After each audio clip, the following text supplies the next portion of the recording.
Assalamualaikum warahmatullahi wabarakatuh. Perkenalkan, nama saya Ardian Gilang Bagaskara dengan NRP 21206000058 dari kelas 3 dan 4 Elektronik HP.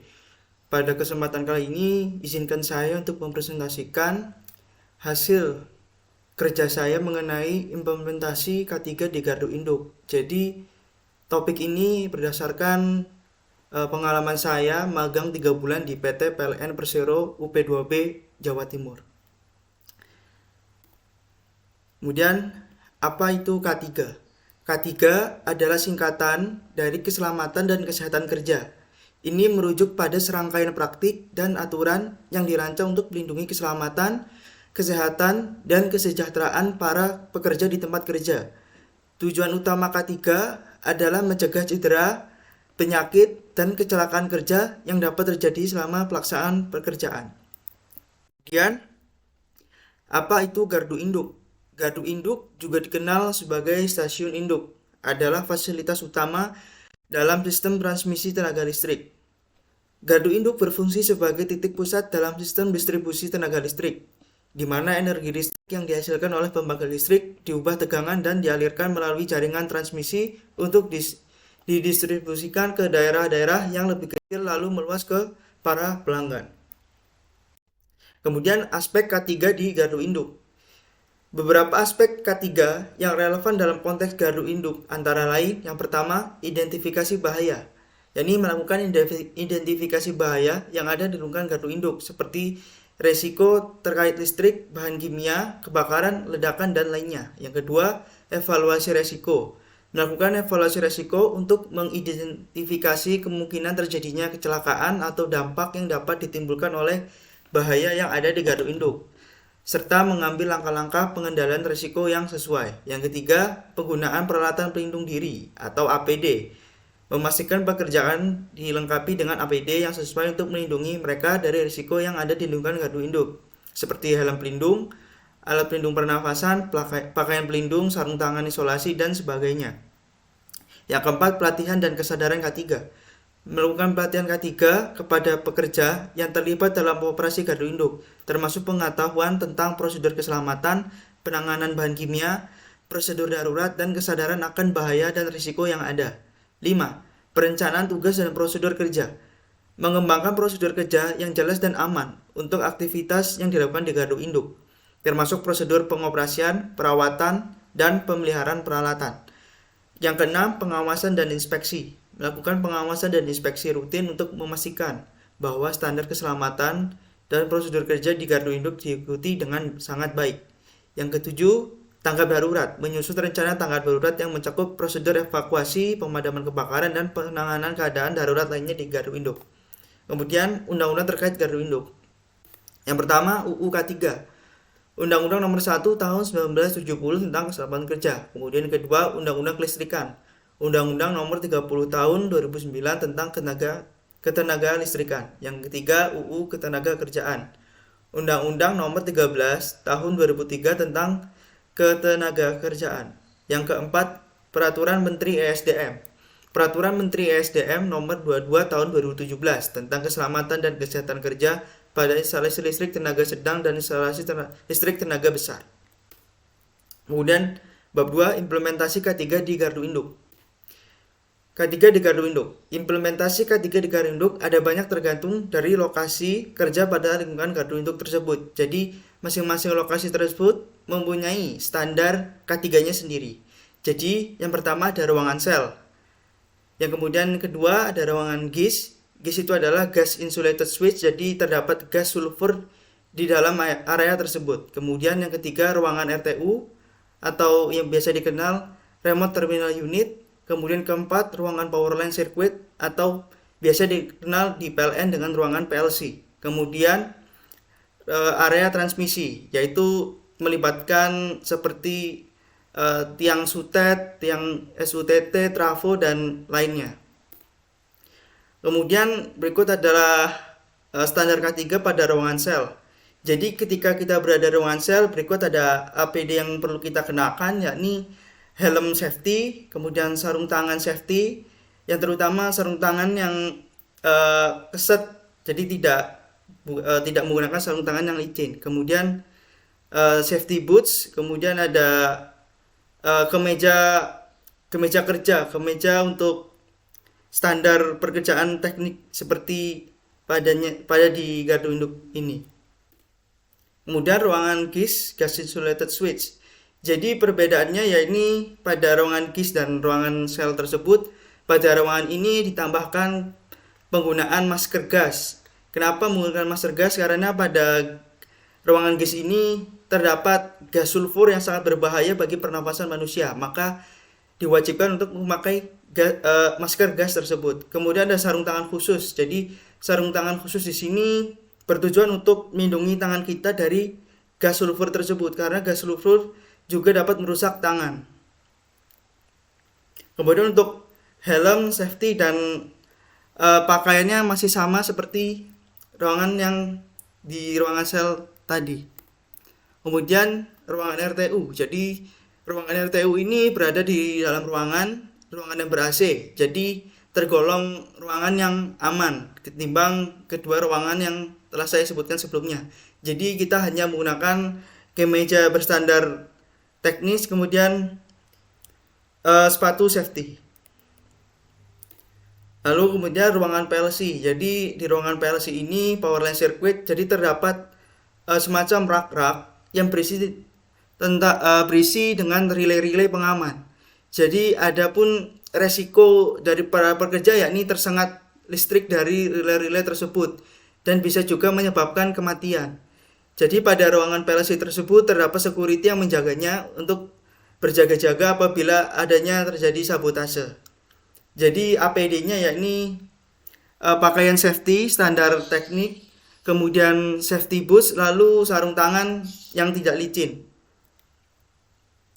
Kemudian area transmisi. Jadi pada area transmisi ini adalah area terbuka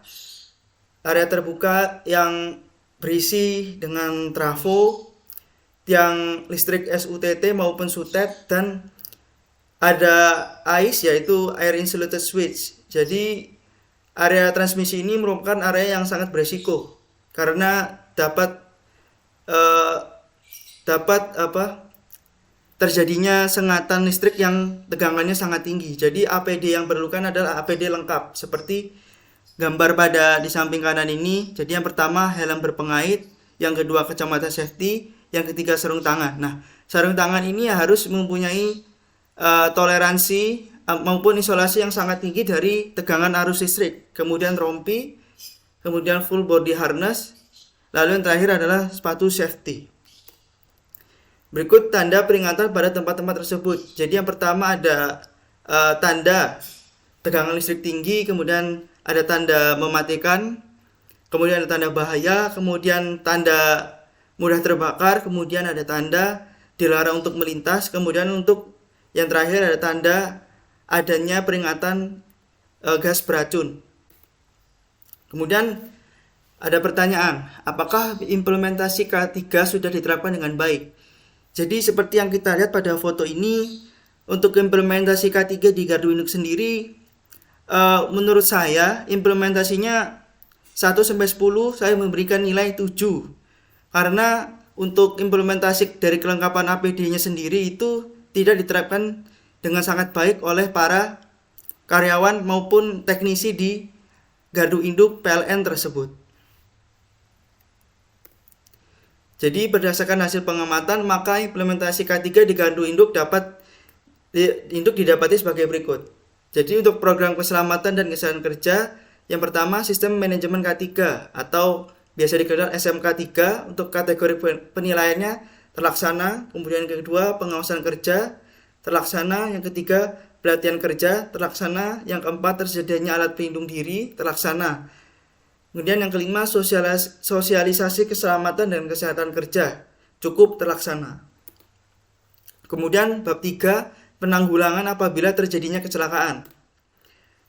Jadi kecelakaan pada gardu induk, sebaiknya kepatuhan terhadap keselamatan kerja, tetap akan saja terjadinya suatu kecelakaan yang bisa ditemui seperti kesalahan kecil yang dikarenakan human error dan sistem error. Hal tersebut merupakan variabel yang susah untuk dikontrol karena menyangkut kesadaran manusiawi dan kehandalan hardware. maka harus adanya upaya yang dilakukan apabila kejadian kecelakaan tersebut terjadi, yang akan dibahas sebagai berikut. Jadi ini ada contoh terjadinya kecelakaan pada gardu induk. Saya akan putar sebentar karena adanya batas waktu. Look at the Terlihat size of the ada explosion. ledakan In di this gardu induk. video, we take a look at the 10 most dangerous Kemudian ada transformer kebakaran explosions that have been caught on dari camera.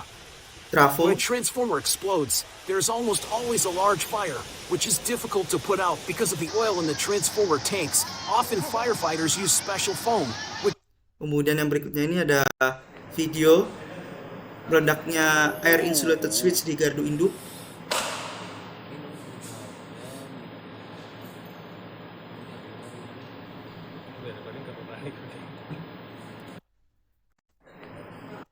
Ya, selanjutnya sejarah atau data kecelakaan pada gardu induk, khususnya di Indonesia. Untuk data statistiknya sendiri, untuk data mendetail seperti jumlah korban, lalu jumlah kerugian, saya tidak mendapatkannya di internet. Namun, adapun sejarah dari kecelakaannya di Indonesia sebagai berikut. Yang pertama, kecelakaan di gardu induk Gandul pada tahun 2002. Pada tahun 2002 terjadi kecelakaan di gardu induk Gandul, Tangerang Selatan. Kecelakaan ini disebabkan oleh korsleting pada salah satu trafo gardu induk yang menyebabkan terjadinya ledakan dan kebakaran. Kecelakaan ini mengakibatkan gangguan pasokan listrik di sebagian wilayah Jabodetabek. Yang kedua, kecelakaan di gardu induk Pulau Gadung tahun 2015. Pada tahun 2015 terjadi kecelakaan di gardu induk Pulau Gadung, Jakarta. Kecelakaan ini disebabkan oleh korsleting pada salah satu saluran tegangan tinggi yang mengakibatkan ledakan dan kebakaran. Kecelakaan ini menyebabkan pemadaman listrik di sebagai wilayah Jakarta dan sekitarnya. Yang ketiga, kecelakaan di gardu induk Cawang tahun 2019. Pada tahun 2019 terjadi kecelakaan di gardu induk Cawang, Jakarta. Kecelakaan ini disebabkan oleh korsleting pada salah satu trafo gardu induk yang mengakibatkan ledakan dan kebakaran. Kecelakaan ini menyebabkan pemadaman listrik di sejumlah wilayah Jakarta dan sekitarnya. Cara mencegah.